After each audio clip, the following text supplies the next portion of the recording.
This series of videos will teach you about how dietary patterns relate to weight management.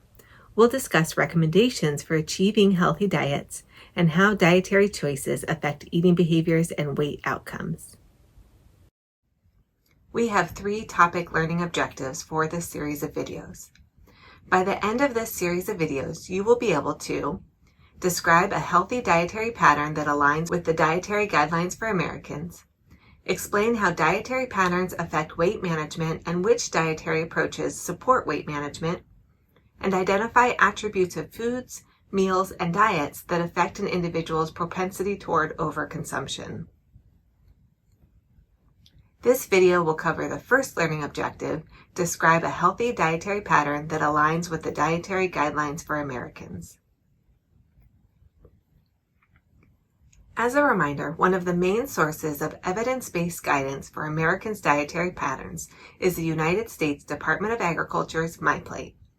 As is summarized by the MyPlate visual on this slide, it is recommended that your meals, as well as your daily intakes, should reflect these ratios, where slightly less than a quarter of your plate should contain fruits, slightly more than a quarter should contain vegetables, slightly less than a quarter should contain protein-rich foods such as meats, fish, beans, or eggs, and slightly more than a quarter should contain grains. Ideally, half of the grains you eat should be whole grains.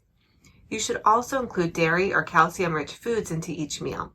More information about MyPlate can be found at choosemyplate.gov.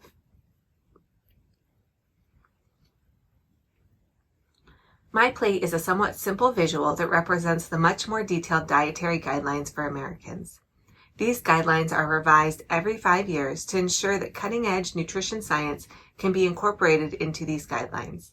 Our current guidelines are the 2020-2025 Dietary Guidelines, and these guidelines can be summarized by the following 4 recommendations.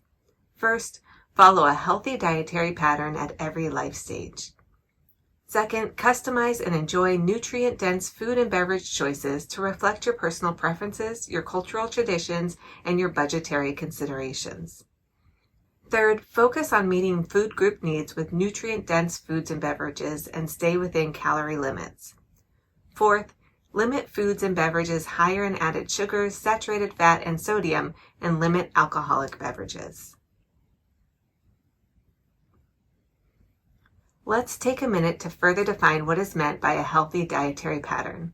This phrase is consistent with the MyPlate visual and emphasizes certain foods to consume versus foods to limit. Foods to consume include foods that are rich in micronutrients such as vitamins and minerals and are associated with healthier weight status and cardiovascular health. These include a variety of vegetables, including dark green vegetables, red and orange vegetables, legumes, and starchy and other vegetables. This also includes fruits, especially whole fruits, grains, at least half of which should be whole grains, fat-free or low-fat dairy, including milk, yogurt, cheese, and/or fortified soy beverages, a variety of protein foods, including seafood, lean meat, eggs, beans and peas, soy products, and nuts and seeds, and oils, including those from plants, such as canola, corn, olive, peanut, safflower, soybean, or sunflower oil. Foods and food components to limit include foods that are energy-dense and nutrient-poor and are associated with higher weight status and cardiovascular disease. These include salt, saturated and trans fat, and added sugars. Now that we've established the components of healthy dietary patterns, let's talk about the ways that we can assess dietary patterns. Effective assessment tools are essential for understanding an individual's dietary patterns and their areas of dietary strength versus improvement. The tools listed on this slide are the most commonly used approaches for assessing dietary patterns. The first approach is a food diet or log, where a respondent keeps a written diary of all foods and beverages consumed over a period of time. The next approach is a 24-hour dietary recall interview, where a trained interviewer uses a multiple-pass interview method to have the respondent recall all foods and beverages consumed over the past 24 hours. Finally, food frequency questionnaires are typically used in large epidemiological studies of dietary patterns. For this assessment, the respondent estimates the frequency to which different foods were consumed over a period of time. Here is an example of a food frequency questionnaire. This one comes from the U.S. National Health and Nutrition Examination Survey, or NHANES, which is an ongoing survey of Americans' health behaviors and outcomes. As you can see, questions in this questionnaire assess the respondents' intake of a wide variety of foods and food groups. The first question asks how often over the past 12 months the respondent drank tomato juice or vegetable juice, and the respondent can indicate whether they never drank tomato juice versus whether they drink it anywhere between 1 time per month or less and 6 times or more per day. Question 2 asks for the respondent's frequency of consuming orange juice or grapefruit juice, whereas question 3 asks for the frequency of consuming apple juice. These questionnaires are typically very long and assess intakes of a wide array of fruits, vegetables, grains, protein-rich foods, dairy products, and so on, using questions similar to what is displayed here. Data from food frequency questionnaires can be summarized to provide a sense of an individual's intake of different foods or food groups to obtain a sense of an individual's typical daily dietary patterns. Dietary patterns derived from food frequency questionnaire data can be further analyzed using the Healthy Eating Index.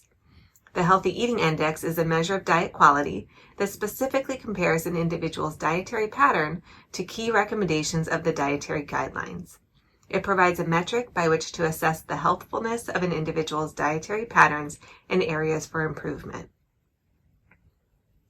The Healthy Eating Index is essentially a scoring system, with scores ranging from 0, representing lowest diet quality, to 100, representing the highest diet quality.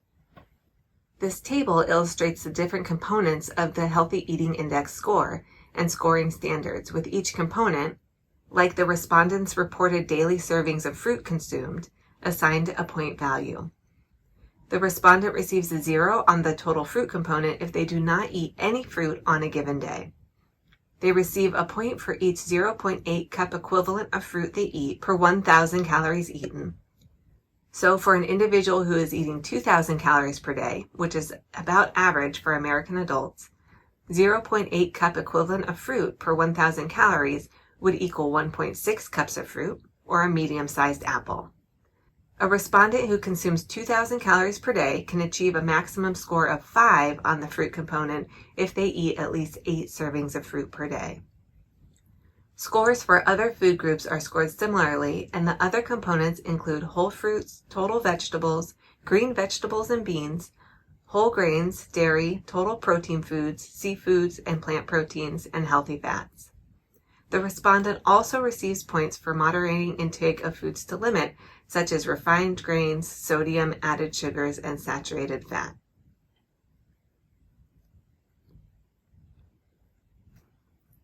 Now that you have a better understanding of the Healthy Eating Index and how it can be used as a metric of overall diet quality and adherence to the Dietary Guidelines, let's look at what NHANES data tells us about the diet quality of Americans.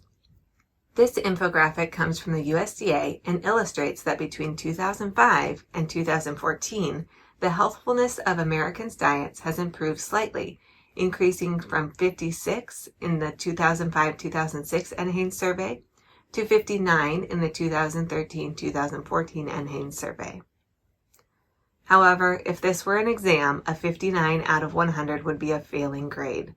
Therefore, these data illustrate that most Americans are not consuming enough fruits, vegetables, whole grains, and lean proteins, and are consuming too much salt, added sugars, and trans and saturated fats.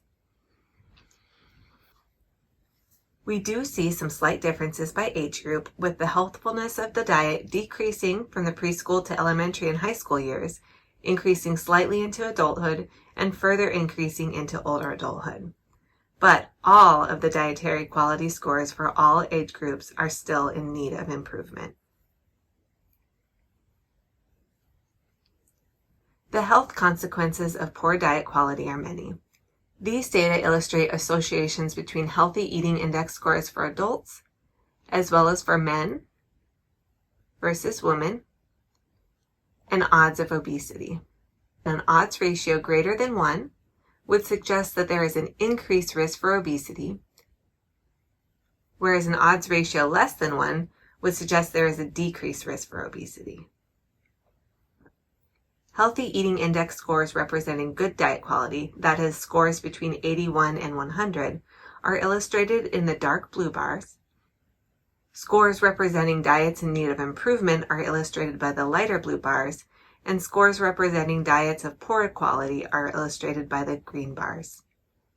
These data clearly show a significant linear association between healthy eating index scores and risk for obesity. Adults with good diet quality have the lowest risk for obesity, and risk for obesity increases as the quality of the diet decreases. Let's wrap up with some key takeaways. Now that you've viewed this video, you should be able to describe a healthy dietary pattern that aligns with the Dietary Guidelines for Americans. Within the United States, the USDA invests a great amount of time and effort to provide Americans with evidence-based recommendations and tools that reflect our current understanding of nutrition science and how our dietary patterns affect our health outcomes. MyPlate and the Dietary Guidelines for Americans are complementary tools that summarize current recommendations for how to achieve a healthy diet. Although there is much more to MyPlate and the Dietary Guidelines than just lists of foods, a simple summary of key messages is that we should make sure to eat sufficient amounts of nutrient-rich foods, such as fruits, vegetables, whole grains, lean proteins, dairy, and plant-based fats, while moderating our intake of salt, added sugars, and solid fats. Diet can be assessed in many ways, but one useful metric is the Healthy Eating Index, which provides a diet quality score based on how closely an individual's dietary pattern aligns with the Dietary Guidelines for Americans. National dietary data and Healthy Eating Index scores illustrates that American diets are in need of improvement, and poorer diet quality is associated with higher risk for obesity. That's all for this video. Thank you for learning with me.